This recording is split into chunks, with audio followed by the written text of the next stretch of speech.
Éclairer le deuil, un projet réalisé par le laboratoire d'expertise et de recherche en anthropologie rituelle et symbolique, en collaboration avec le réseau d'éclaireurs et l'organisme Deuil 02.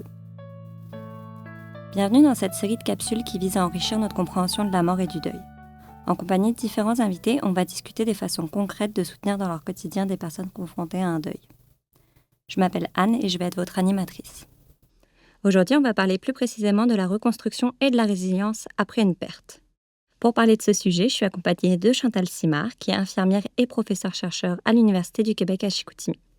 Chantal s'intéresse particulièrement aux soins oncologiques et palliatifs, ainsi qu'à la santé et à la résilience des familles.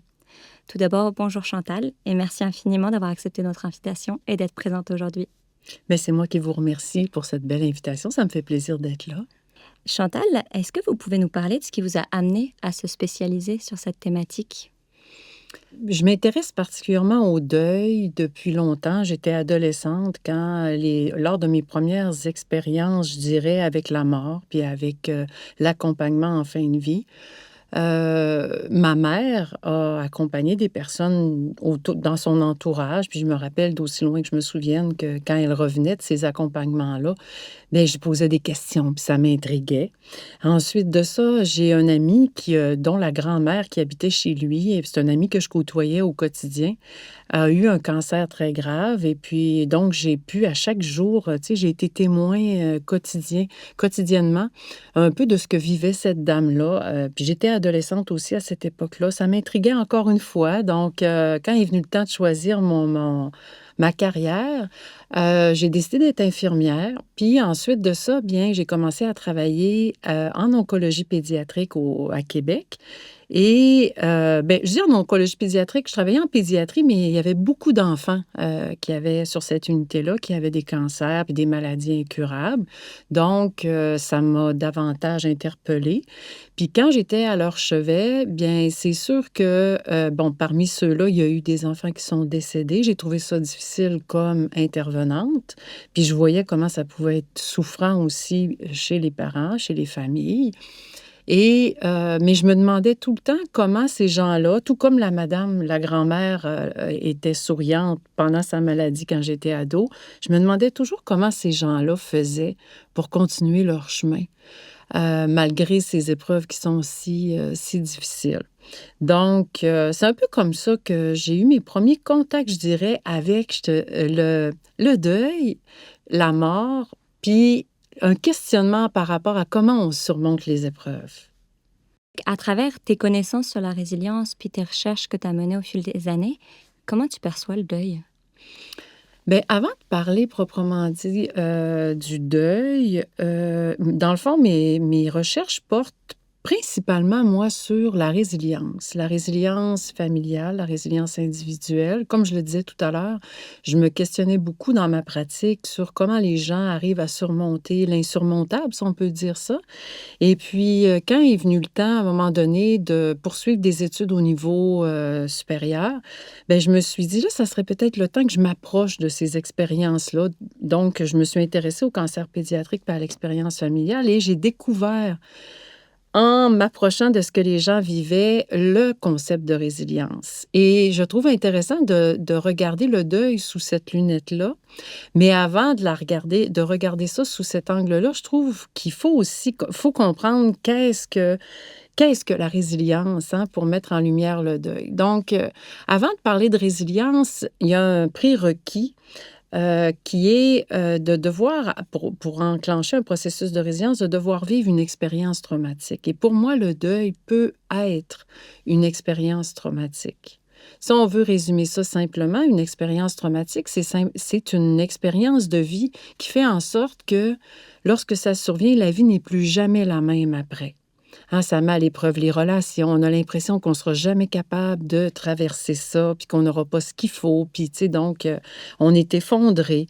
Donc, c'est un peu ça, une expérience traumatique. Puis quand ça survient, bien, ce qui est beau, c'est que la vie peut être quand même belle. Puis ce qui permet que la vie soit encore belle, c'est vraiment d'enclencher un processus de deuil. Mais pour le moment, ce que j'aimerais qu'on regarde aussi, c'est que suite à une expérience traumatique, ce qui fait qu'on se sent vulnérable, ça engendre une vulnérabilité, bien, c'est que je dirais que les facteurs protecteurs ou les ressources dont on dispose pour vaquer à nos activités de la vie quotidienne peuvent nous paraître temporairement ou de manière un peu plus permanente, dépendamment des gens, insuffisantes pour contrer les impacts engendrés par la situation. Donc, ici, on pourrait parler par le deuil. Donc, les gens, il y a des gens qui peuvent se voir effondrer puis dire, j'y arriverai jamais à surmonter ce deuil-là parce que ça a tellement de contre-coups dans ma vie. Et puis ça, il y a je dirais qu'il y a un débalancement au niveau des facteurs protecteurs et des facteurs de risque, ça amène une vulnérabilité chez les gens et ça entraîne une perturbation du bien-être puis de la qualité de vie. Donc moi, le deuil, je le vois un peu comme un trauma potentiel, puis je vois un peu la traversée comme ça. Puis dans cette idée que le deuil, ce serait comme une perte de sens, puis une altération de sa qualité de vie, un débalancement, qu'est-ce que vient faire la résilience dedans? La résilience, ben, c'est comme je le disais tout à l'heure, c'est un terme qui est beaucoup galvaudé, surutilisé hein, par les temps qui courent, mais quand on s'y approche de plus près, par la recherche entre autres, puis par les lectures plus théoriques aussi, on se rend compte que c'est davantage un processus. C'est universel. Tout être humain peut être résilient, puis c'est loin d'être un trait de caractère. Parce que souvent, on va entendre, ah, cette personne-là est résiliente, celle-là ne l'est pas. C'est pas une question de trait de caractère, c'est beaucoup plus une question de coffre à outils. Oui, il y a des gens qui, à la naissance, on va dire ça comme ça, vont avoir, puis au fil de la vie, là, vont avoir plus d'outils dans leur coffre pour surmonter les épreuves. Mais ce qui est beau, avec puis le fait de le voir comme un processus, c'est que tout au fur et à mesure des expériences difficiles de la vie, on peut ajouter des outils dans notre coffre. Donc, la résilience, c'est un processus, je le rappelle, qui est universel, mais qui est surtout secondaire à une expérience traumatique. Sinon, c'est de l'adaptation. Moi, ça me fait toujours sourire. On peut entendre souvent les gens dire, ah, telle équipe de hockey était résiliente après tant de défaites. Ben non, c'est pas de la résilience, c'est de l'adaptation, parce que je pense pas qu'ils sont traumatisés de leur défaite, hein, parce que la vie va être encore belle après, en tout cas, momentanément, peut-être pas, mais pas de manière permanente, là, comme un trauma pourrait l'engendrer. Donc, c'est un processus et c'est ce que ça exige, par contre, pour enclencher ce processus-là, c'est de mobiliser un maximum de facteurs de protection, de force, de ressources dont on dispose ou encore qui sont possibles de développer hein, pour arriver à contrer les impacts vécus par le trauma. C'est aussi, il faut arriver à donner un sens. C'est pour ça que tout à l'heure, tu parlais de sens. C'est quoi donner un sens? Moi, je me suis toujours demandé, les premiers temps que j'étudiais la résilience, comment on peut arriver à donner un sens à ce qu'il n'y en a pas? Comme le cancer pédiatrique, dans mes travaux de recherche, je m'intéresse à ça. La maladie chronique, peu importe. Et un jour, j'ai rencontré une famille dans le cadre de mes travaux de recherche qui venait de perdre leur grand garçon de 18 ans. Et puis, je leur ai demandé, on parlait de la résilience, et puis je leur ai demandé, qu'est-ce que ça vous fait si je vous dis qu'un jour, vous allez arriver à donner un sens? Puisqu'il faut arriver à donner un sens dans la résilience. Et la maman m'avait dit à l'époque, j'ai confiance que je vais y arriver à donner un sens au départ de notre garçon. Puis le père a pris un petit peu plus de temps, puis il m'a regardé, puis il m'a dit, tu sais, Chantal, j'arriverai jamais à donner un sens à sa mort, mais c'est sûr que je vais arriver à donner un sens à sa vie. Donc, moi, ce jour-là, j'ai compris qu'est-ce que ça voulait dire donner un sens. Parce que ça veut dire que tout ce qui n'a pas de sens va continuer de ne pas avoir de sens. Il faut le nommer, il faut en être conscient, mais il faut surtout regarder, quand on est effondré, qu'est-ce qui fait encore sens. Parce que les êtres humains, moi, quand j'enseigne à mes étudiantes et étudiants, il y a 2 tatouages que je veux qu'ils aient dans leur peau à l'issue de tous mes cours. Le premier, c'est qu'on est des êtres de sens. Les êtres humains, on agit toujours parce que ça fait sens. Et quand ça n'a pas de sens, on n'avance pas. On s'effondre. Hein? Moi, j'appelle ça être en boule. Et ce qui donne du sens, c'est toutes nos valeurs et croyances. Hein?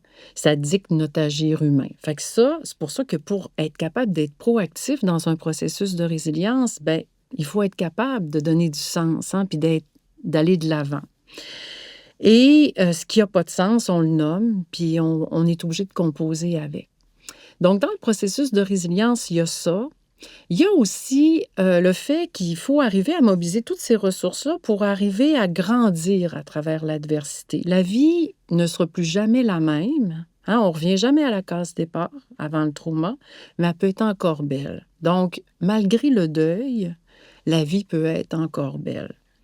Donc, c'est un peu un équilibre entre tout ça, les facteurs de risque de protection, puis arriver à donner un sens. Puis pourquoi, selon toi, c'est important de démystifier ce qu'est la résilience? Je sais que tu viens de prendre le temps d'expliquer que tout le monde l'avait, mais qu'elle se développait pas pareil chez chacun. Pourquoi c'est important pour toi? En raison de un peu ce que je viens d'expliquer, c'est-à-dire que si on ne comprend pas ce qui se passe, ça devient difficile d'accompagner les gens.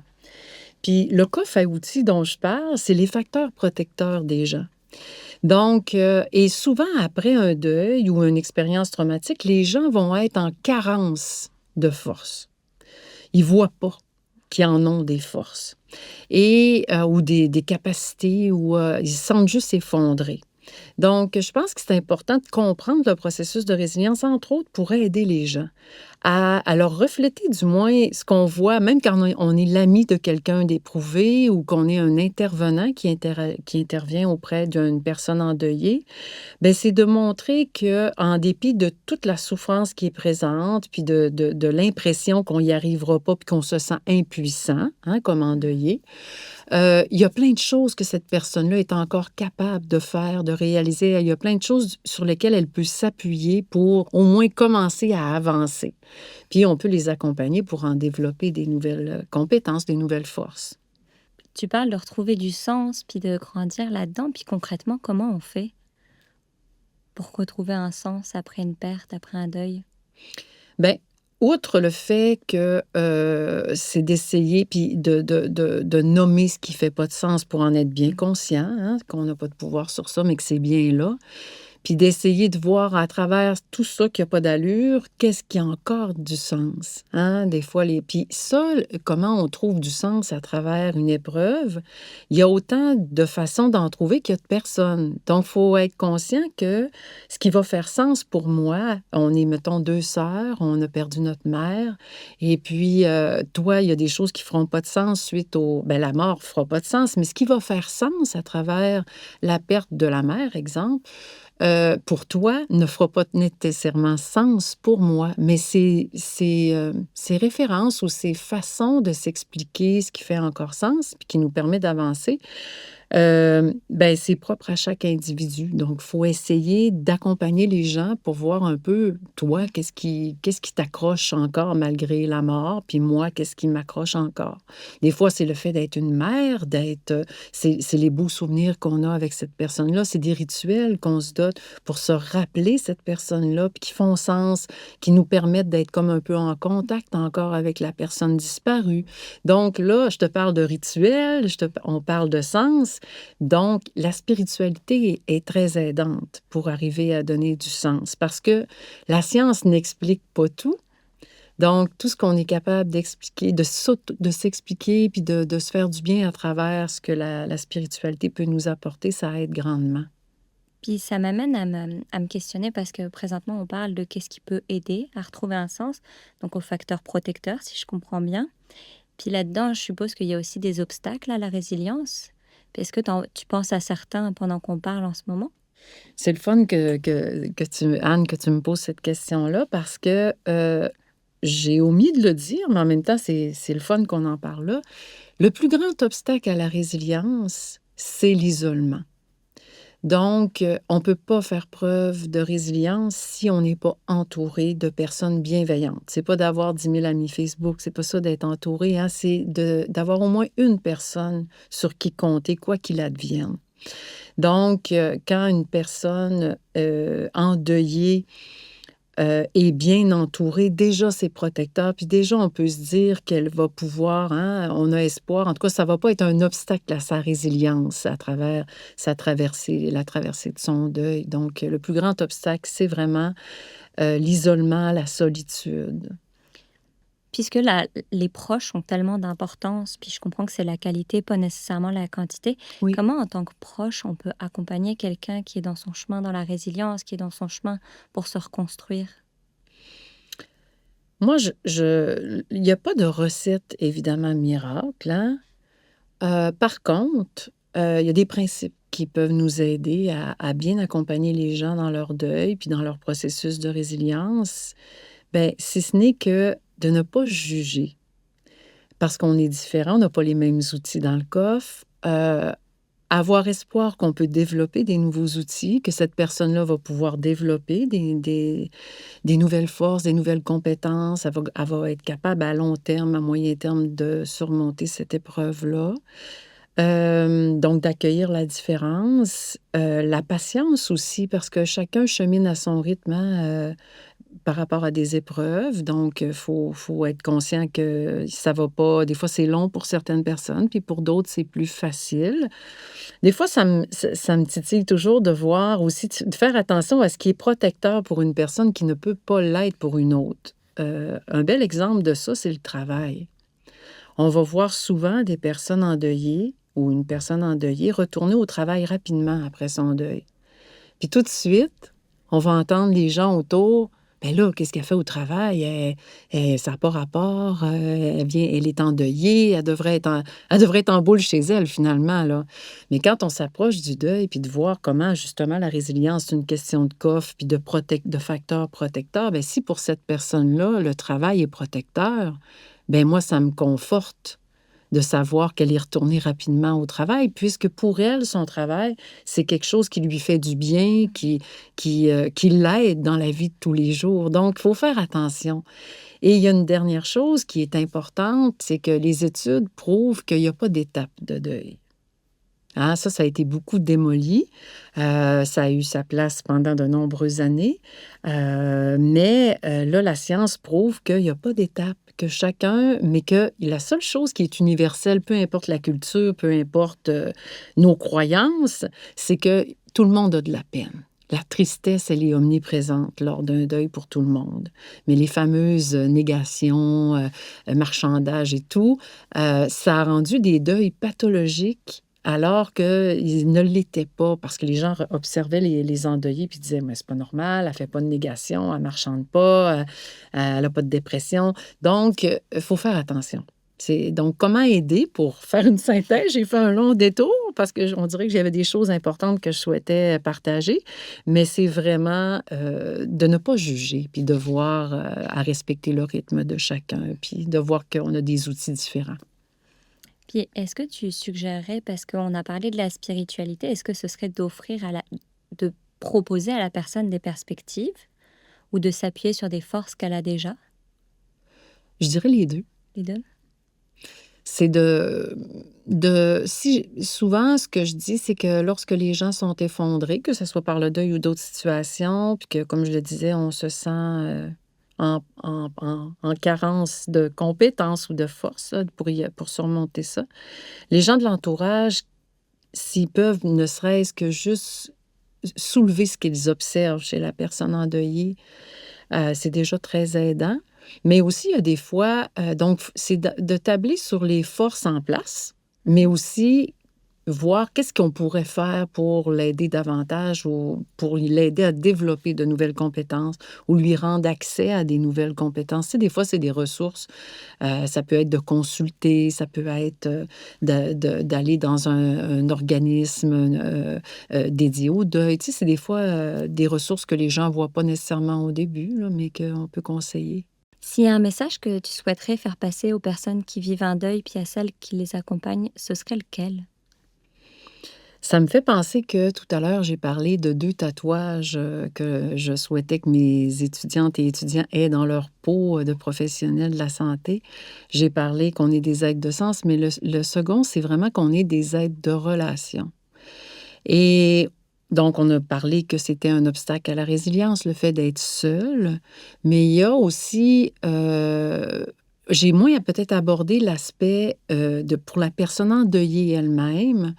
Je crois que ce qui est important de retenir, puis on en a parlé qu'il y a autant de façons de vivre le deuil qu'il y a d'individus, hein, donc il faut être, conscient de ça, mais il faut surtout être indulgent envers soi-même.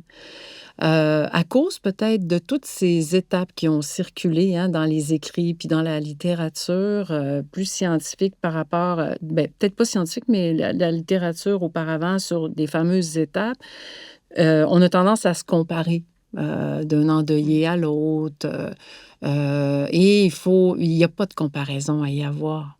Il faut être conscient que le temps va aussi faire son œuvre. Il y a le processus de résilience, mais ça peut être un long processus pour certains et puis plus court pour d'autres. Donc, il faut être indulgent puis accueillir la peine qui nous habite. C'est une peine, la tristesse, c'est une émotion qui est normale pour surmonter un deuil. Donc, il faut prendre le temps aussi de la vivre, cette peine-là, au-delà de tout ce qu'on veut faire pour essayer de s'en sortir. Merci, c'est vraiment intéressant de normaliser cette tristesse qui est inhérente au deuil, puis de la garder et de se dire qu'elle est normale dans le fond. Oui, tout à fait. Je voudrais vous remercier infiniment pour vos précieux partages d'expériences, qu'elles soient professionnelles, qu'elles soient de recherche, personnelles aussi. C'était vraiment un plaisir de vous avoir avec nous aujourd'hui. Puis je vais vous laisser clôturer l'épisode dans le fond. Est-ce qu'il y a quelque chose que vous aimeriez qu'aujourd'hui nos auditeurs y retiennent? Quelque chose de clé? J'aurais le goût de vous laisser avec une phrase qui m'a été soulevée par une famille endeuillée, mais qui a été un genre de mantra tout au long de la maladie de leur garçon, un jeune homme extraordinaire que j'ai eu la chance de côtoyer. Et pour lui, et c'est les membres de sa famille, c'était un jour à la fois, avec foi. Alors, pour les personnes endeuillées, je leur souhaite un jour à la fois et de garder espoir. Merci beaucoup d'avoir été présente aujourd'hui. Pour continuer à explorer la thématique de la mort et du deuil, vous pouvez découvrir d'autres épisodes qui sont disponibles sur le site du Laboratoire d'expertise et de recherche en anthropologie rituelle et symbolique. Merci d'avoir écouté cet épisode. Si vous désirez obtenir du soutien ou connaître les ressources d'aide disponibles près de chez vous, vous pouvez appeler Info Sociale au 811 ou visiter le site québec.ca/santé mentale.